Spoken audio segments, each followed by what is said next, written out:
We can see that 39% of our colleagues will work with minimal CMC investment. Secondly, we've got the hybrid strategy to break into the first in human protocol. And then we start with the end in mind. So a solid dosage form it is the third choice, I guess.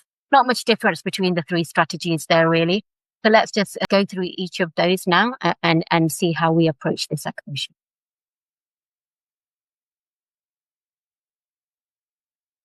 Okay, so the implication of these formulation decision results are shown on this slide. And this really thinks about a benchmark development time to move a molecule and formulation from preparation for first in human to be phase 2 ready.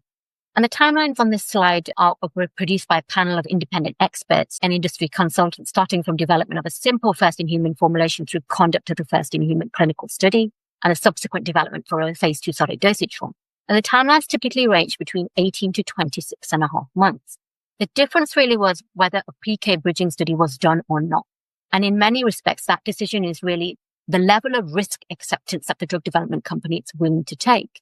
So, for example, will a new solid dosage form be dosed for the first time in a phase 2, or will the company want to do a bridging study?